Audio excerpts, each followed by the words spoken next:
When I was a kid, one of my favorite stories was The Legend of Sleepy Hollow by Washington Irving. The tale of a superstitious schoolteacher who moves from Connecticut to a small town in the state of New York, only to be chased off in the end by the ghost of a headless specter on horseback. It was as spooky as it was intriguing. My favorite adaptation of the story, however, was the Rabbit Ears Illustrated Storybook VHS narrated by Glenn Close. We would rent this VHS from the public library so often, it was likely that we were the only ones who ever rented it. One day, however, we rented a different adaptation of Sleepy Hollow. This one came from the year 1999 and was a made-for-TV CGI animated special called Night of the Headless Horseman.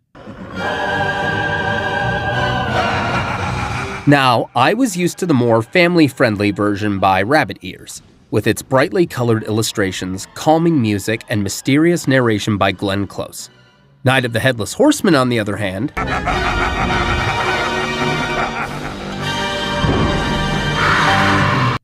scared the crap out of me. A little bit of history before we dive in. Night of the Headless Horseman is not very well known, being made for TV and airing on the Fox network in October of 1999. Despite being a made-for-TV production, the cast was surprisingly stacked. William H. Macy, Mark Hamill, Clancy Brown, Jeff Bennett, Luke Perry, Bill Fagerbakke. These are some big-name voice actors.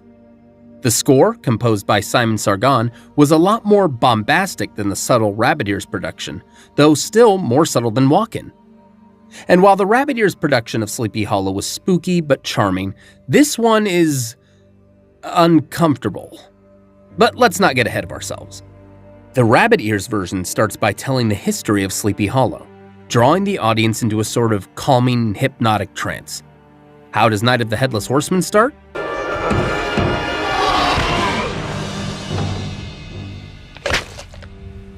In a very scarring way. We then see Washington Irving, the author of the story, talking to a stranger who narrates the story. We see Ichabod Crane, voiced by William H. Macy, being given a tour of Sleepy Hollow by Hans Van Ripper, voiced by Mark Hamill. And honestly, I just hear the Joker. And over there, you see the richest farm in the valley. Old Van Tassel has wealth. Ichabod's attention is drawn to the beautiful Katrina Van Tassel and all of her PS2 cutscene glory.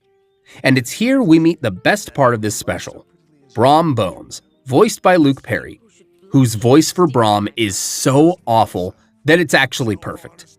Sniffing around with that great bloodhound nose of his. It's so over-the-top masculine and macho that it's actually perfect for the character.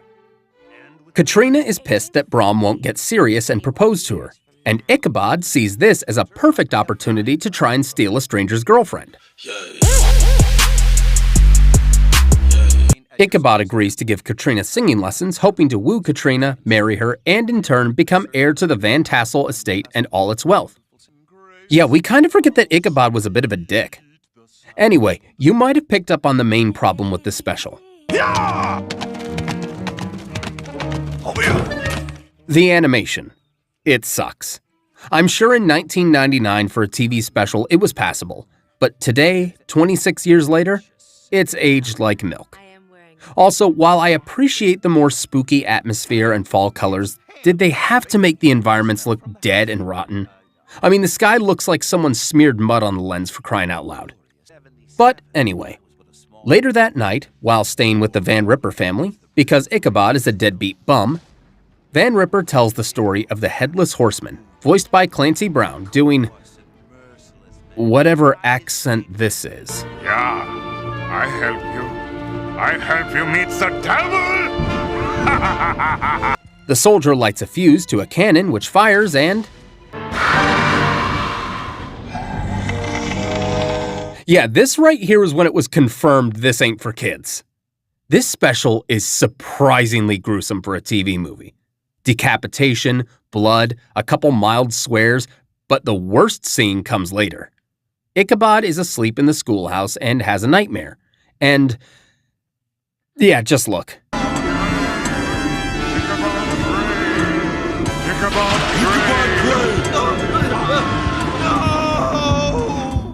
Luckily, he's woken from his slumber by Patrick Starr, who tells him he's invited to the Van Tassel household for their harvest festival where Fine food and drink and dance are had by all.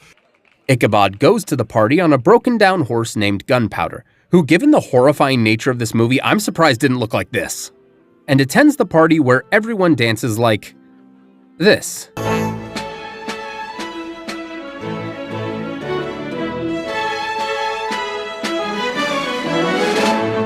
Ichabod wants to propose to Katrina, despite not knowing her very long, but he's pulled over to the room with the other men to tell scary stories. It's here that Brom tells his story about outracing the Headless Horseman. I challenge you, sir. Let us race to the old bridge. For the bridge you may not pass if the legend is true. If you win the race, then you are free to take my head from me. After the party, presumably after being let down by Katrina, Ichabod starts his journey back.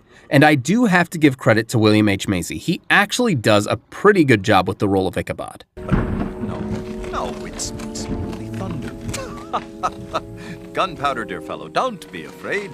The suggestion of a tale, a man's fancy, the darkness, a storm, how they can play upon the mind.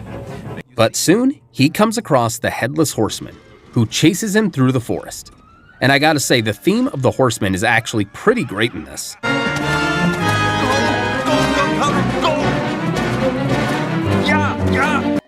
Ichabod crosses the church bridge, knowing from the tales of the horsemen that he cannot cross the church bridge without bursting into fire and brimstone. As he turns, however, he sees the horseman throw his pumpkin head right at him.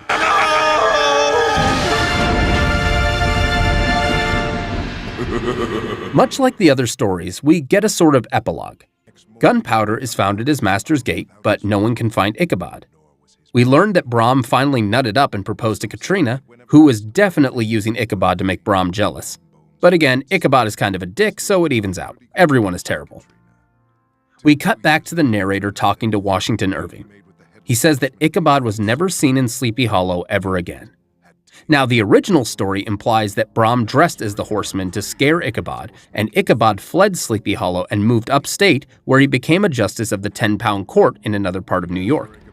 Here, though, it's heavily implied that Ichabod was killed. Irving says that it's a wonderful tale and only wishes that it had some truth to it. It's here that the narrator, revealed to be Brom Bones, tells him that Brom made a pact with the Headless Horseman, offering his head in exchange for dealing with Ichabod, and that after Katrina's death, he would take the horseman's place, and then this happens. Hold on to it for me while I go in search of another one, won't you?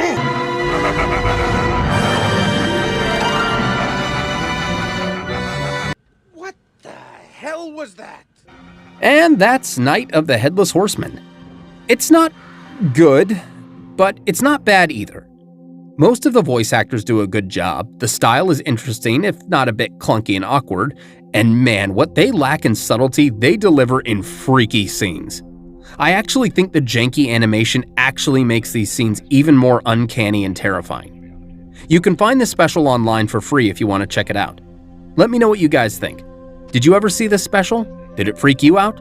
Leave a comment below and subscribe for more. We'll see you next time on Realm of Concordia, where nerds roam free.